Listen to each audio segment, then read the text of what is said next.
Assalamualaikum warahmatullahi wabarakatuh. Selamat pagi, teman-teman semuanya. Pada kesempatan kali ini, kita akan membahas sebuah materi yang berjudul pengaruh pengolahan terhadap komposisi minyak dan lemak.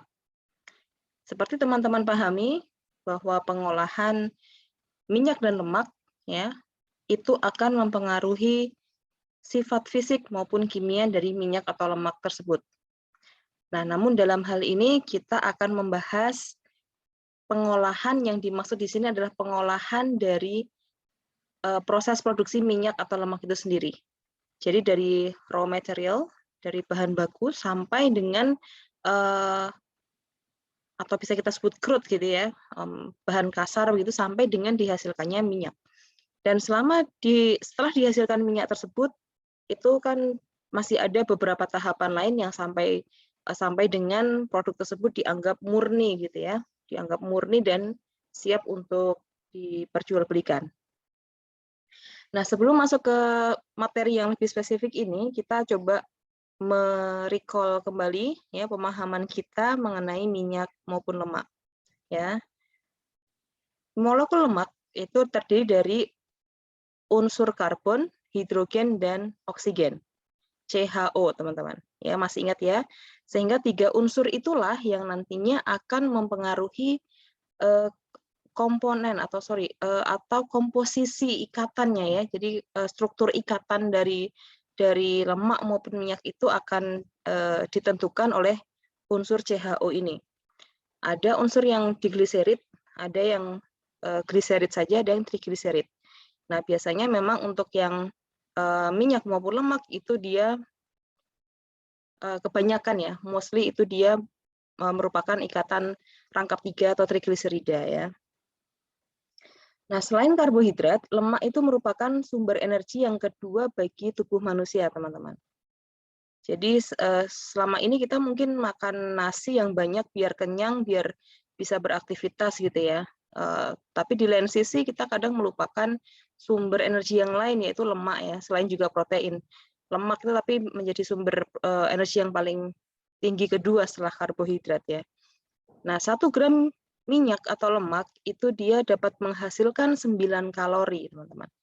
Jadi kalau misalkan kita mengkonsumsi 10 gram saja gitu ya, itu akan menghasilkan 90 kalori. Di mana ketika kita makan ya, ketika kita makan nasi beserta lauk pauk itu biasanya dalam sekali makan kita sekitar 300 sampai 400-an kalori yang masuk ke dalam tubuh kita. Nah, ini dalam minyak ataupun lemak dalam jumlah yang kecil begitu ya, dia menghasilkan energi yang besar ya. Sehingga tidak jarang teman-teman bahwa kita yang sering makan gorengan begitu ya atau produk-produk yang greasy gitu ya, yang greasy kemudian yang oily yang mengandung minyak dan lemak yang banyak itu kita lupa membakarnya gitu ya, lupa berolahraga atau beraktivitas yang lain, akan menghasilkan timbunan teman-teman, timbunan lemak yang nantinya akan bisa berakibat pada penyakit-penyakit degeneratif pada tubuh kita.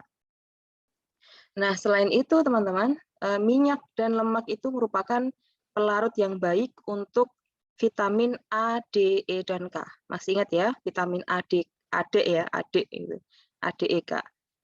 Dan di mana vitamin itu mudah terserap oleh usus halus teman-teman ya, oleh dinding usus halus kita begitu, sehingga mudah penyerapannya lebih optimal gitu. Nah, selain itu minyak dan lemak itu merupakan sumber dari asam-asam lemak esensial, di mana seperti yang teman-teman mungkin sudah pahami ya, asam lemak esensial itu tidak dapat dibuat oleh tubuh ya, tidak dapat dibuat oleh tubuh manusia.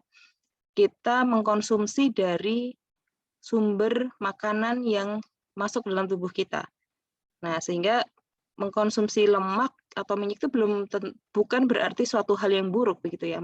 Bahkan kita memang butuh gitu, tubuh kita memang butuh lemak dan minyak tersebut, teman-teman. Ya. Energi lemak lebih besar daripada molekul karbohidrat ya. Kalau karbohidrat itu 4 kalori, protein juga 4 kalori, sedangkan dalam porsi yang sama, lemak itu 9 kalori. Lemak memberikan rasa gurih dan halus pada makanan dan dapat memberikan rasa kenyang yang lebih lama. Mungkin bisa kita bisa kita rasakan ya ketika kita makan daging atau makan telur gitu ya. Itu kita akan merasa lebih kenyang lebih lama begitu, walaupun tidak seperti makan nasi yang tiba-tiba kenyang banget tapi kita kemudian mudah lapar. Tapi kalau mengkonsumsi lemak ya, makanan yang berlemak itu rasanya tidak terlalu kenyang, tapi tidak keinginan laparnya itu tidak mudah lapar begitu ya. Nah, kemudian nanti lemak yang murni itu akan dipecah menjadi asam lemak dan gliserol oleh adanya enzim-enzim yang ada dalam tubuh kita. Lemak murni harus terdapat dalam makanan karena berbagai sebab, antara lain untuk melarutkan berbagai vitamin dan mendapatkan beberapa jenis asam lemak yang esensial tadi. Asam lemak esensial tidak dapat dibuat oleh tubuh, harus diambil dari makanan dan berfungsi untuk melindungi alat-alat tubuh yang halus. Ya. Seperti ya syaraf gitu ya, otot-otot halus gitu. Gitu ya.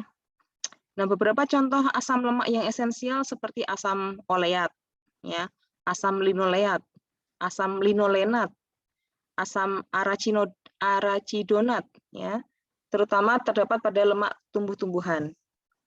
Kalau asam lemak yang tidak esensial, artinya yang terkadang bisa kita produksi sendiri dalam tubuh kita, seperti asam butirat, asam palmitat, asam kaprot, dan sebagainya.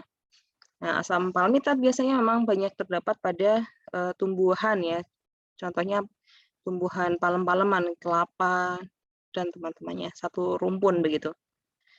Zat-zat yang mengandung lemak, misalnya ikatan lemak dengan garam fosfor yang disebut fosfolipid. Ya, ikatan lemak dengan garam fosfor, ya, lemak dan garam fosfor itu membentuk fosfolipid. Ikatan lemak dengan glikogen disebut glikolipid. Ya. Ikatan lemak dengan kromatin disebut kromolipid dan steroid. Ya. Jadi itu memang lemak itu bisa bergandengan ya, bisa berkolaborasi begitu ya, bercampur dengan zat lain yang menghasilkan suatu zat lain yang dia punya esensi bagi proses atau pengolahan produk yang lain. Kandungan lemak dalam setiap bahan itu jumlahnya berbeda-beda.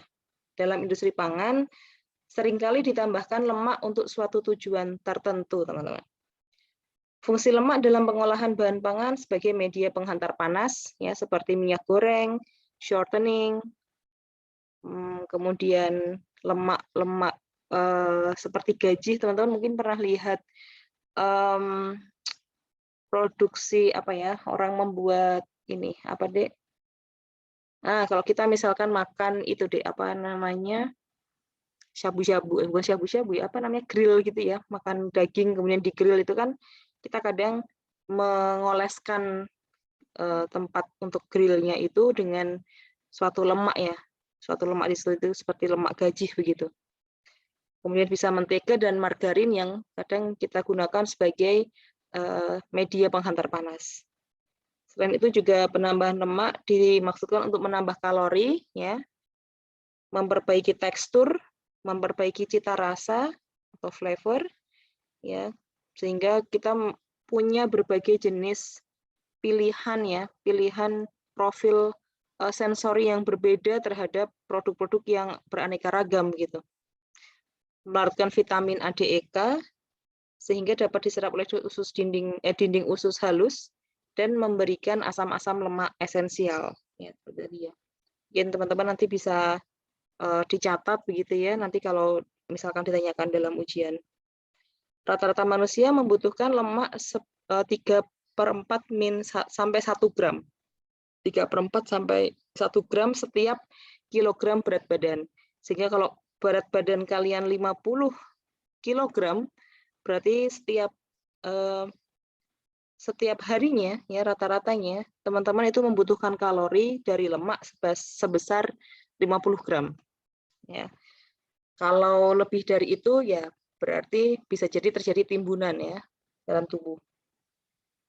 Hampir 20-25% kebutuhan kalori kita itu ditopang oleh lemak. Ya, seperti kita mungkin sekarang tambah banyak lagi ya opsi-opsi makanan yang berlemak ya. Ayam geprek di mana-mana, kemudian tempat grill sekarang yang murah-murah juga banyak, misalnya daging yang digrill begitu ya. Tapi kan lemak juga bukan berarti jahat ya. Lemak-lemak yang bagus seperti di ikan, kemudian di tumbuhan seperti telur begitu ya. Telur dan lain sebagainya, teman-teman, ya. Di negara yang beriklim dingin, kebutuhan lemak setiap orang lebih tinggi, disebabkan oleh lemak yang memberikan kalori lebih tinggi sehingga dapat melindungi tubuh dari iklim yang dingin di sekitarnya. Jadi makanya memang orang-orang Eropa, Amerika begitu ya, mereka memang punya postur tubuh yang besar dan tinggi karena konsumsi sumber lemaknya sendiri juga lebih besar, jauh lebih besar daripada kita, teman-teman. Ya, kita masih sangat kurang untuk daging per kapitanya itu berapa, dan ikan itu juga masih sangat kurang ya. Ikan, daging, susu begitu. Nah, itu masih sangat kurang, teman-teman. Ya, sehingga ya kita mungkin juga ya kurang lah dalam kualitas fisik ya kali ya. Gitu. Lemak hewani mengandung sterol. Nah, sterol ini hanya ada di lemak hewani, teman-teman. Jadi seperti kolesterol. Kolesterol itu adanya karena kita sering memakan lemak hewani begitu ya. Yang disebut dengan kolesterol tadi ya. Sedangkan lemak nabati mengandung fitosterol. Ya, fitosterol dan lebih banyak mengandung asam lemak tidak jenuh sehingga umumnya berbentuk cair. Ya. Jadi kalau sterol itu ada di lemak nabati yang biasa kita sebut dengan kolesterol, ya. Kemudian kalau yang ada pada produk lemak nabati itu kita sebut dengan sterol. Fitosterol, fitosterol tumbuhan ya, fitosterol. Dan biasanya berbentuk cair karena asam lemaknya yang bersifat tak jenuh. Ya. Kalau yang jenuh kan biasanya berbentuk padat ya, teman-teman ya. Oke, kemudian lemak hewani yang berbentuk padat ya, atau kita sebut dengan lemak, biasanya berasal dari lemak hewan seperti lemak susu, lemak daging sapi, lemak daging ayam gitu. Kemudian seperti kalau di hewan laut banyak sekali, teman-teman ya, minyak ikan paus. Nah, itu minyak ikan paus itu perburuannya sangat luar biasa, teman-teman. Nanti coba teman-teman lihat di National Geographic atau Discovery Channel, itu saya agak lupa, saya pernah lihat di sana perburuan atau mencari minyak ikan paus ya di tengah laut itu bagaimana itu luar biasa. Dia menjanjikan nilai uang yang besar gitu, makanya orang banyak berburu di sana. Ya, kemudian ada minyak ikan kod yang banyak mengandung DHA begitu ya, yang bisa mencerdaskan otak begitu. Minyak ikan herring sepertinya kalau di Indonesia kurang begitu banyak ya. Kita kalau biasanya kan di Indonesia tuh tuna ya, tuna itu paling banyak, tuna dan kawan-kawannya dan familinya. Cakalang itu termasuk familinya tuna. Tongkol itu termasuk familinya tuna ya, walaupun itu kecil tapi masih satu family gitu. Oke, dan lain sebagainya. Oke. Kemudian ada lemak nanti lemak nabati cair nanti akan dibedakan menjadi 3 golongan, yaitu drying oil, semi drying oil, dan non drying oil. Drying oil itu untuk membentuk lapisan keras bila mengering di udara. Ya, minyak seperti minyak cat. Jadi dia akan mengering lapisannya kalau terkena udara di suhu ruang begitu ya. Semi drying itu seperti minyak jagung, minyak biji kapas, minyak bunga matahari. Non drying oil artinya dia tidak mengeras ya, tidak mengeras di apabila terkena udara. Contohnya seperti minyak kelapa dan minyak kacang tanah. Ya, atau minyak kelapa sawit, ya, minyak kelapa sawit gitu. Oke, nanti ada komponen-komponen penunjangnya, teman-teman. Oh, sorry, sebentar, sebelum ke sana, selain dari itu, teman-teman ya, selain dari minyak-minyak yang sudah biasa kita lihat di pasaran gitu ya, ada lemak nabati yang memang berbentuk padat ya. Itu seperti minyak coklat ya, minyak coklat itu ada berbentuk likor ya, ada yang berbentuk seperti mentega begitu, seperti margarin, minyak coklat putih begitu. Ya, itu ada di coklat gitu. Dan minyak biji kelapa sawit. Orang yang makan lemak melebihi kebutuhan dan kurang menggerakkan badan, maka itu akan ditimbun dalam tubuh sebagai cadangan sehingga menyebabkan orang tersebut menjadi gemuk. Ya, itu.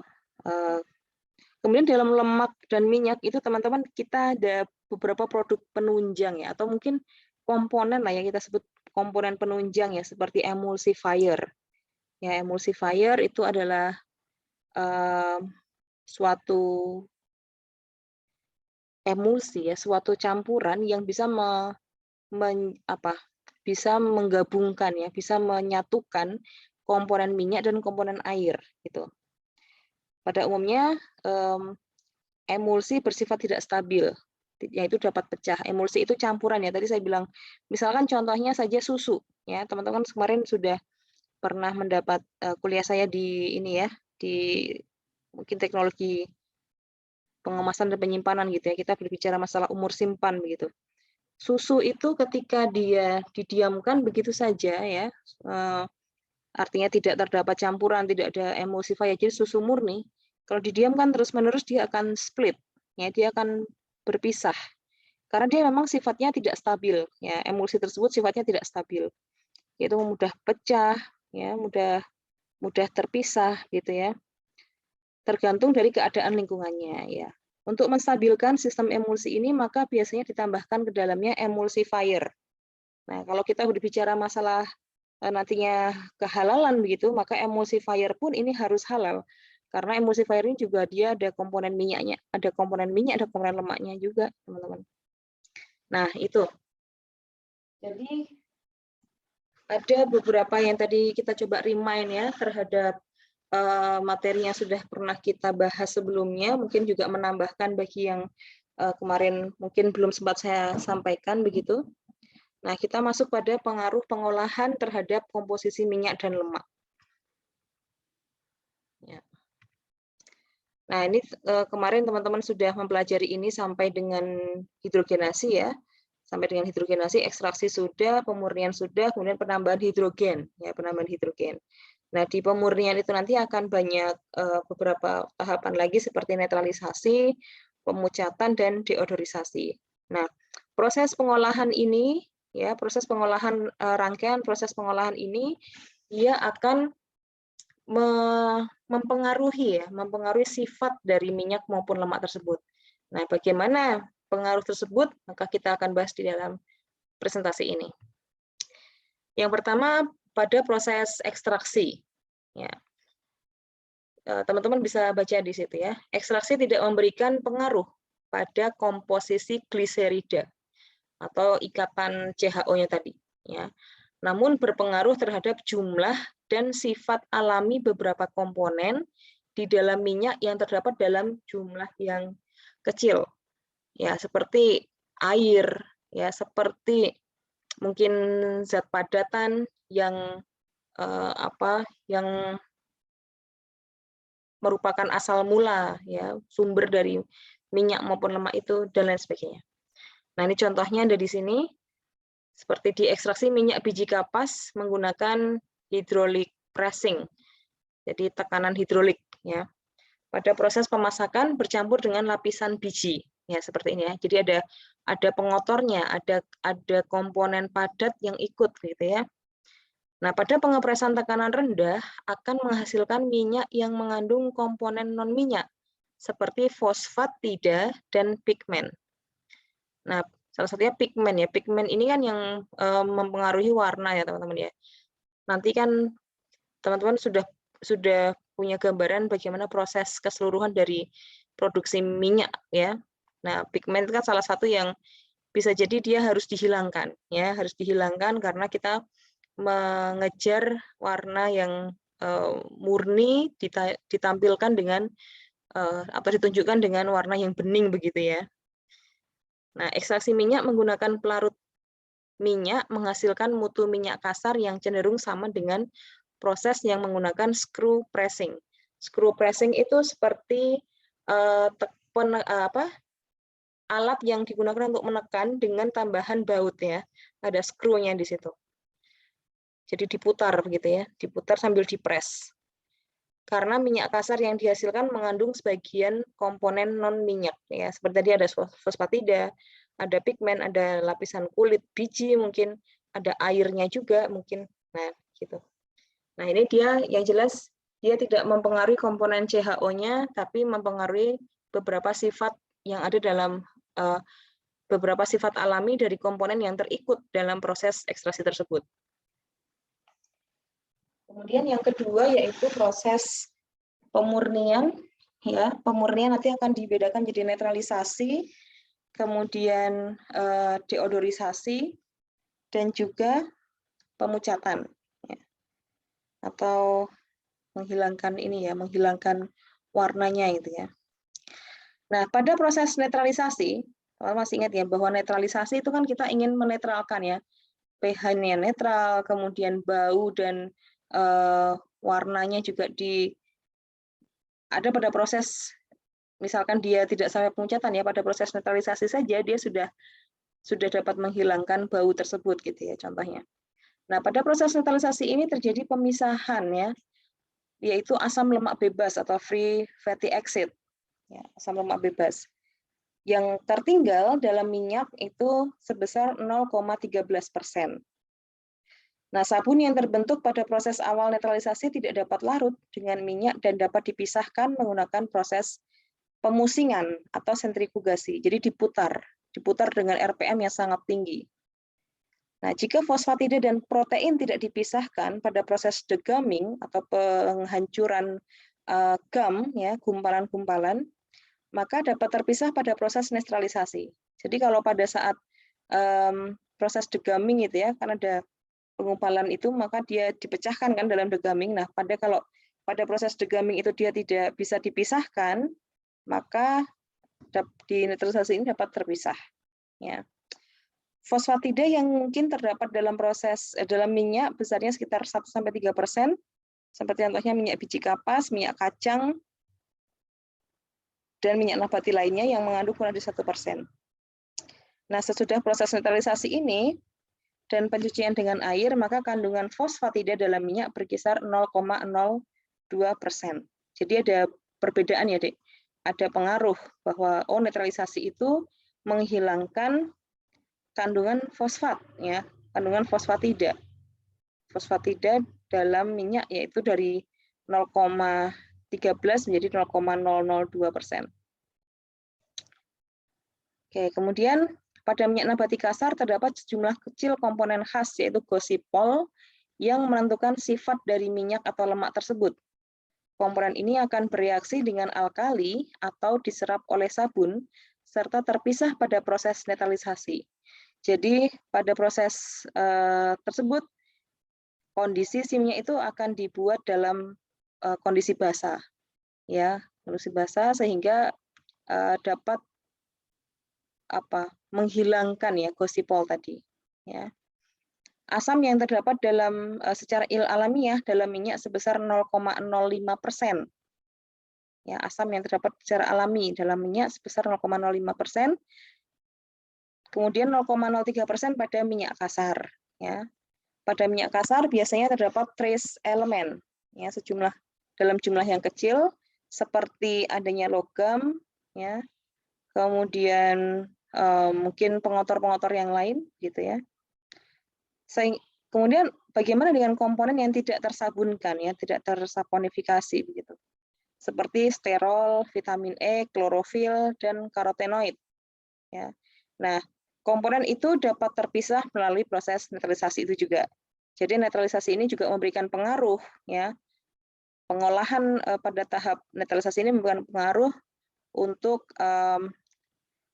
memisahkan dari komponen sterol, vitamin E, klorofil dan karotenoid yang itu kan ada pigmennya ya. Kan tadi kita ingin menghilangkan pigmen tersebut. Maka pada proses ini juga terjadi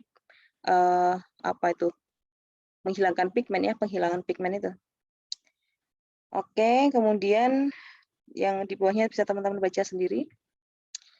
Oke, netralisasi yang kedua yaitu pemucatan ya atau bleaching. Pemucatan atau bleaching. Nah, pemucatan ini teman-teman masih ingat ya. Dulu kita sudah pernah bahas bahwa pemucatan ini menggunakan yang namanya bleaching clay atau clay itu seperti tanah liat ya. Yang fungsinya untuk memucatkan, artinya menyerap warna ya, menyerap warna. Nah, seperti tanah pemucat ya, bleaching clay ini lebih efektif memisahkan warna hijau daripada warna merah. Jadi dia lebih cepat untuk menyerap warna hijau untuk dihilangkan daripada karoten maupun xanthofil. Itu harusnya xanthofil ya, pakai X ya.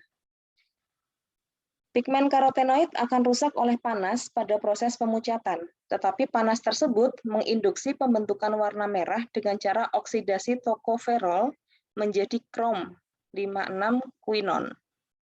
Ya. Minyak yang dipakai pada temperatur yang tinggi dan yang berasal dari biji-bijian yang sudah rusak mengandung pigmen coklat yang komposisinya belum dikenal dan sukar dipisahkan pada proses pemucatan. Ya. Jadi memang kalau khusus dari ini ya, minyak yang dari biji-bijian yang sudah afkir gitu atau sudah rusak, artinya kan dia sudah mengalami banyak mungkin browning begitu ya. Ada oksidasi juga di sana. Kadar sabun akan berkurang sampai dengan 5-10 ppm, sedangkan kadar asam lemak bebas akan bertambah secara melambat. Ya, memang kalau kita selama masa penyimpanan ya teman-teman, apabila minyak itu tidak disimpan dalam kondisi yang proper begitu ya, dengan penyimpanan yang baik, maka dia akan meningkatkan FFA ya, akan semakin meningkat. Bilangan peroksidanya juga semakin meningkat. Nah, dalam pemucatan ini juga akan seperti itu. Kadar logam juga akan berkurang walaupun prosesnya berjalan lambat. Ya, kalau ini selama dia masih bisa dihilangkan, maka dia akan bisa terkurangi. Oke, umumnya proses pemucatan dapat mengurangi jumlah logam sekitar 0,001 sampai 0,1 ppm ya. Pembentukan peroksida sebagai hasil dari proses oksidasi minyak dan lemak juga akan berkurang selama proses pemucatan. Baik, kemudian yang ketiga yaitu deodorisasi. Ya, deodorisasi ini merupakan proses penghilangan bau. Ya, masih ingat ya, de-odor dari kata odor. Odor itu kan dalam bahasa Inggris artinya bau. Bau dalam konotasi yang negatif ya. Kalau dalam konotasi yang positif kan kita nyebutnya biasanya aroma, ya kan? Aroma. Tapi kalau odor itu biasanya dia bukan biasanya, artinya dia konotasinya negatif, bau yang tidak enak begitu. Nah, jika mengandung asam lemak bebas, maka setelah proses deodorisasi, jumlah asam lemak bebas tersebut sekitar 0,015 sampai 0,03%. Pada batas ini, kecepatan hidrolisis dari minyak sama dengan kecepatan penguapan asam lemak pada waktu dialiri uap. Ya, masih ingat ya, kemarin kan proses deodorisasi kan kita menggunakan media steam ya, menggunakan media steam atau uap panas. Jadi uap panas itu nanti akan dilewatkan pada minyak, kemudian dia akan membawa komponen volatil yang ada pada minyak itu ya. Kan dia volatil menguap kan. Odor kan dia mudah terserang, mudah dicium oleh reseptor indera penciuman kita, itu kan karena dia volatil sifatnya ya. Volatil, kemudian dia mudah menguap sehingga ditangkap oleh uap dan dibawa pergi melalui aliran yang lain. Bila komponen yang tidak tersabunkan dari minyak atau lemak telah terpisah, maka setelah proses deodorisasi, kandungan dari sterol, klorofil, dan vitamin E akan berkurang dalam jumlah yang kecil. Pada proses deodorisasi, hidrokarbon dan zat warna, terutama karotenoid, dapat terpisah dalam jumlah yang besar. Jadi bisa selain juga menghilangkan odor, ya ini juga bisa menghilangkan warna juga teman-teman. Ya. Peroksida dan prooksidan ya, yang terdapat pada minyak akan turut terpisah sehingga menambah daya tahan minyak dan lemak terhadap proses oksidasi. Nah, peroksida dan prooksidan ini kan salah satunya dipengaruhi oleh adanya atau oleh keberadaan air, teman-teman, kandungan air dalam minyak. Nah, maka dengan adanya deodorisasi ini, pada proses deodorisasi, komponen itu ya, komponen air ya, itu dan oksigen pada sekitar minyak itu akan terpisah ya, akan terpisah atau di mana sudah terbentuk menjadi peroksida begitu ya. Sudah berinteraksi dengan udara maka terbentuk peroksida begitulah. Maka dia akan terpisah dalam jumlah yang besar selama proses deodorisasi. Untuk mempertinggi atau meningkatkan mutu minyak yang dihasilkan, maka pada waktu proses deodorisasi ditambahkan antioksidan seperti asam fosfat, asam stirat, asam tartrat, sehingga minyak tersebut lebih tahan terhadap oksidasi. Atau bisa juga kadang diberikan TBHQ, begitu ya. Kontaminasi logam yang dapat menyebabkan kerusakan minyak atau lemak harus dihindarkan karena logam dalam lemak akan mempersingkat waktu penyimpanan. Nah, ini ada tabel ya, hubungan antara konsentrasi logam yang terdapat dalam lemak babi dengan lama penyimpanan. Nah, ini akan mendukung pernyataan ini tadi teman-teman, bahwa kontaminasi logam itu akan memperpendek usia simpan atau umur simpan. Ya. Contohnya misalkan di sini ada komponen besi, gitu ya. Komponen besi 0,6. Nah, waktu pengurangan penyimpanannya akan mengurangi waktu penyimpanan selama setengahnya. Ya, setengahnya. Jadi waktu paruh ya. Jadi sangat signifikan gitu. Nikel, seng, aluminium dan seterusnya itu akan mengurangi semua umur simpan ini untuk waktu 50% dari waktu yang seharusnya. Oke. Nah, ini masih membahas yang tadi kita sudah singgung ya, bahwa proses deodorisasi itu membawa uap itu membawa komponen volatil yang berbau tidak enak tadi ya. Selama proses deodorisasi, komponen monogliserid dan digliserid yang terdapat pada minyak akan diubah menjadi trigliserid sehingga akan semakin jenuh. Oke, berikutnya yang terakhir ya. Yang terakhir tadi kan sudah ekstraksi, kemudian pemurnian, dan yang ketiga kan hidrogenasi. Hidrogenasi itu menambahkan komponen atau unsur H, unsur hidrogen pada minyak, ya, sehingga dia lebih plastis, ya kan? Pada pembuatan margarin dikehendaki minyak atau lemak yang bersifat plastis, ya, mudah mengikuti kemasannya, gitu ya, lebih mudah mengalir seperti punya kan kalau punya aliran kan dia masuk dalam fluida ya, fluida yang semi padat begitu. Jadi dia lebih mudah untuk dikemas dan lain sebagainya. Dan juga berguna dalam memperbaiki mutu minyak. Ya, sekaligus juga tekstur ya, tekstur produk yang dicampurkan dengan bahan minyak yang sudah dihidrogenasi itu akan meningkatkan tekstur ya. Selama proses hidrogenasi, zat warna dalam minyak nabati terutama karotenoid dan komponen yang bukan gliserida termasuk hidrokarbon akan berkurang jumlahnya. Maka warnanya juga akan menjadi semakin bening gitu. Asam lemak bebas juga akan berkurang, jumlahnya mencapai kadar 0,1 sampai 0,3%. Jadi tadi kan sudah melalui pemurnian ya, pemurnian dengan berbagai tahapannya itu kan akan meningkatkan FFA tadi ya. Maka di hidrogenasi ini kemudian FFA-nya kemudian akan diturunkan atau dipisahkan begitulah. Oke, demikian untuk materi mengenai pengaruh proses pengolahan terhadap kualitas ya, kualitas minyak atau lemak atau apa yang terjadi sih dalam minyak atau lemak itu selama proses pengolahannya. Semoga teman-teman dapat memahami materi ini dengan baik dan jika ada pertanyaan dipersilakan untuk bertanya. Terima kasih. Wassalamualaikum warahmatullahi wabarakatuh.